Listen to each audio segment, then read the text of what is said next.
दोस्तों आज हम बात करने वाले हैं इस वीडियो में साइटिका के बारे में। साइटिका के बारे में आपने शायद सुना होगा। साइटिका एक ऐसी बीमारी है जिसमें आपकी कमर में दर्द होता है, आपके लो बैक में पेन होता है।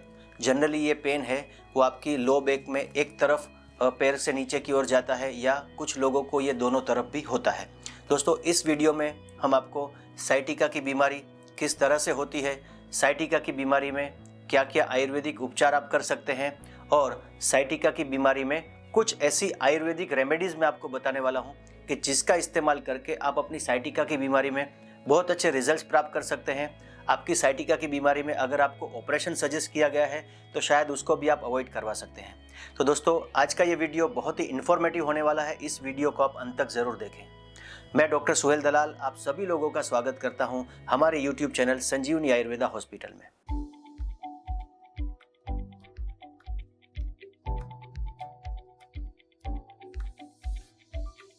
दोस्तों साइटिका की जो बीमारी है generally large number of people जो हैं वो इस बीमारी से अफेक्टेड होते हैं। 30 साल से लेकर 60 साल की उम्र के बीच के जितने भी लोग हैं उसमें से ज़्यादातर लोगों ने ये बीमारी का कभी ना कभी ज़िंदगी में एक बार तो अनुभव किया ही होगा कि जिसमें उनकी लो बैक में बहुत ज़्यादा पेन होता हो। एक स्टडी के हिसाब से 40% लोग ऐसे हैं कि जिनको साइटिका की बीमारी कभी ना कभी एक बार या तो बार बार या तो लॉन्ग टाइम से उनको बीमारी है। तो दोस्तों साइटिका की बीमारी में जनरली होता क्या है, साइटिका की बीमारी में आपका जो लो बैक है, आपके जो लोअर बैक के जो वर्टिब्रल कॉलम है उसमें L4 और L5 के बीच में जो नस पास होती है, साइटिक नर्व जिसे कहा जाता है, वो कंप्रेस होती है, जिसकी वजह से आपके लो बैक में पेन होता है, आपके ग्लूटियल रीजन में पेन होता है, आपके थाइज में पेन होता है, आपके घुटने में भी दर्द हो सकता है क्योंकि साइटिक नर्व जहाँ जहाँ नीचे तक जाती है वहाँ तक ये पेन आपको महसूस होता है और ये पेन नीचे तक जाते हुए आपके पैरों के अंगूठे तक भी उसका दर्द होता है।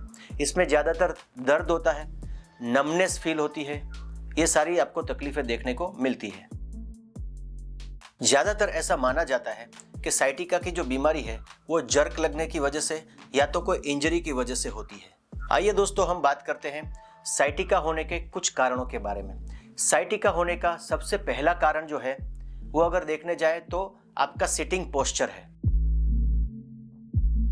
काफ़ी सारे लोग ऑफिस में बैठते हैं और इम्प्रॉपर पोस्चर में वो बैठते हैं। इम्प्रॉपर पोस्चर का मतलब क्या है कि अगर वो बैठे हैं तो ये अगर सपोज इसको हम बैक का एरिया मान लेते हैं तो वो इस तरीके से अपनी बैक को झुका के बैठे हैं और लंबे समय तक इस तरह से बैठते हैं।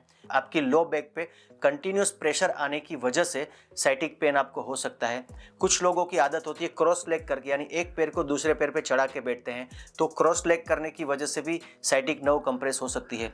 कुछ लोग बाइक पे से या कार में से जब उतरते हैं तो जोर से एक पैर को बाहर निकल के उतरते हैं, जिसकी वजह से भी आपके पैर जो है वो इस मोमेंट में होते हैं और उसकी वजह से आपकी साइटिक नर्व कंप्रेस हो सकती है। दूसरा रीज़न है जो लोग फ्रीक्वेंट ट्रैवलर्स हैं, यानी कि बाइक पे, कार में या ट्रेन में बहुत ज़्यादा ट्रैवलिंग करते हैं, जो लोग स्पोर्ट्स पर्सन हैं और पूरा दिन स्पोर्ट्स खेलते हैं जिसकी वजह से उनको बहुत ज़्यादा फिजिकल स्ट्रेस आता है, ऐसे लोगों को भी साइटिका की बीमारी होने के चांसेस ज़्यादा होते हैं। जो लोग मोटापे से पीड़ित हैं, हम अपनी डे बाय डे ओपीडी में देखते हैं फ्रेंड्स कि जो लोग मोटापे से पीड़ित हैं उन लोगों को साइटिका की बीमारी ज़्यादा होती है क्योंकि उनकी लोअर बैक है उसके ऊपर बहुत ज़्यादा वजन कंटिन्यूस रहता है और लोअर बैक के मसल्स जो है वो कंटिन्यूस टेंशन में रहने की वजह से ये हो सकता है।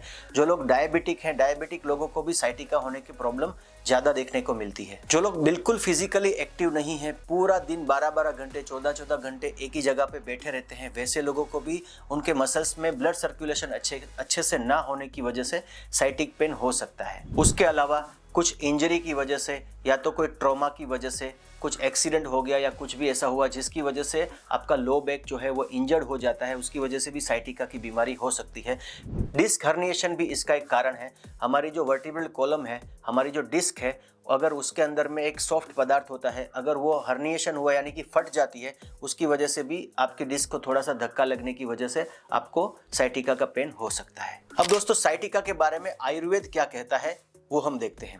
साइटिका की बीमारी आयुर्वेद में हजारों सालों पहले गृध्रसी नाम के रोग से उसको बताया गया है। गृध्रसी का मतलब होता है कि जो गिद्ध होता है उसकी जो चांच होती है, उसकी जो चोंच होती है, वो जिस तरीके से अगर वो आपको मारता है और उसकी वजह से जो पेन होता है, उतना इरिटेटिंग पेन, उतना प्रिकिंग पेन जो है वो ये बीमारी में होता है। आपकी लो बैक में एक प्रिकिंग पेन होता है, जिसकी वजह से इस बीमारी का नाम आयुर्वेद में गृध्रसी बताया गया है। आयुर्वेद जो है वो वात पित्त और कफ का साइंस है, और गृध्रसी यानी कि साइटिका को वातज विकार यानी कि वायु की विगुणता की वजह से होने वाली बीमारी बताया गया है। आयुर्वेद के हिसाब से वायु का जो स्थान है लोअर एब्डोमेन यानी कि पक्वाशय है, अगर आपका वायु है वो प्रॉपर तरीके से काम नहीं कर रहा है, उसकी वजह से आपको साइटिका की बीमारी हो सकती है। जो लोग लॉन्ग टाइम से कॉन्स्टिपेशन से पीड़ित होते हैं उन लोगों को भी साइटिका की तकलीफ होती है। तो जिन लोगों को भी कॉन्स्टिपेशन की बीमारी है वो लोग आधी चम्मच हरड़ के साथ 2 चुटकी सौंठ मिला के रात को सोने से 1 घंटा पहले गर्म पानी के साथ जरूर लें। अगर आपको कॉन्स्टिपेशन नहीं रहेगा तो आपको साइटिका की प्रॉब्लम अगर है तो उसमें काफ़ी हद तक आपको रिलीफ महसूस होगा। अब आइए दोस्तों हम बात करते हैं कि आयुर्वेद की कौन कौन सी ऐसी चिकित्साएं हैं, कौन सी ऐसी दवाइयां हैं, कौन सी ऐसी पंचकर्म ट्रीटमेंट है कि जिसको हम अगर साइटिका की बीमारी है तो जिसको हम करने से इस बीमारी से निजात हासिल कर सकते हैं। दोस्तों आप मानेंगे नहीं, हमारी डे बाय डे ओपीडी में काफ़ी सारे ऐसे पेशेंट आते हैं जो साइटिका की बीमारी से पीड़ित हैं और जिन लोगों को सर्जरी सजेस्ट की गई है और वो आयुर्वेदिक दवाइयाँ और आयुर्वेदिक पंचकर्म ट्रीटमेंट को 3 से 6 महीने तक लेते हैं तो उन लोगों को काफ़ी अच्छे रिजल्ट प्राप्त होते हैं और उनकी सर्जरी तक अवॉइड हो जाती है। तो आयुर्वेद की सबसे पहली औषधि के बारे में मैं आपको बताऊँगा जिसका नाम है दशमूल काढ़ा या तो महाराष्ट्रनादी काढ़ा। आप दशमूल काढ़े का सेवन भी कर सकते हैं इस बीमारी में और महाराष्ट्रनादी काढ़े का सेवन भी कर सकते हैं। इसको आपको 1-2 महीने तक लेना है तो बहुत अच्छे लाभ प्राप्त होते हैं।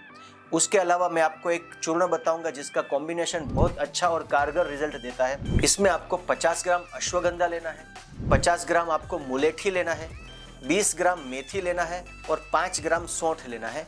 ये सब एक साथ मिक्स कर देना है और उसके बाद ये पाउडर को आपको सुबह शाम खाने से 1 घंटा पहले गर्म गुनगुने पानी के साथ इसका सेवन करना है। अश्वगंधा जो है वो आपके बोन्स को, आपके मसल्स को अच्छे से स्ट्रेंथ देगा, मसल्स को रिलैक्स करेगा, तो ये मस्कुलर रिलैक्सेशन वाली मेडिसिन के तौर पे काम करेगा। उसके अलावा जो सौंठ है वो बहुत अच्छा पेन किलर है। मेथी भी आपको बहुत अच्छा पेन किलर का काम करेगा। सौंठ से आपका इन्फ्लामेशन यानी कि सूजन कम हो जाएगी। ये तीनों दवाइयाँ गर्म है तो इसमें मुलेठी हमने मिलाई है जिसकी तासीर ठंडी है, तो ये दवाओं की गर्मी को भी कम करेगा। ये कॉम्बिनेशन को अगर आप रेगुलर लेते हैं तो आपको साइटिका के पेन में बहुत अच्छे रिजल्ट प्राप्त होंगे। उसके अलावा लोकल एप्लीकेशन में आप तेल का इस्तेमाल कर सकते हैं। महानारायण तेल का आप मसाज कर सकते हैं या निर्गुंडी तेल को भी गर्म करके उसका मसाज कर सकते हैं। याद रखें दोस्तों कि तेल का इस्तेमाल आपको गर्म करके करना है ताकि वहाँ पे ब्लड सर्कुलेशन अच्छे से हो और आपके मसल्स में ब्लड सर्कुलेशन अच्छे से होगा तो आपकी स्टिफनेस चली जाएगी। एक घरेलू तेल भी मैं आपको यहाँ पे बनाना सिखा देता हूँ। ये तेल को आप घर पे भी बना सकते हैं, जिसको बनाने के लिए आपको सरसों का तेल या तो तिल का तेल लेना है। उसमें आपको 4 औषधियों को मिक्स करना है, हींग, मेथी, अजवाइन और थोड़ा सा लहसुन। ये चारों को समान मात्रा में 1-1 चम्मच लें और सरसों या तिल के तेल को आप 100 ml लें, उसको धीमी आंच पर उबालें।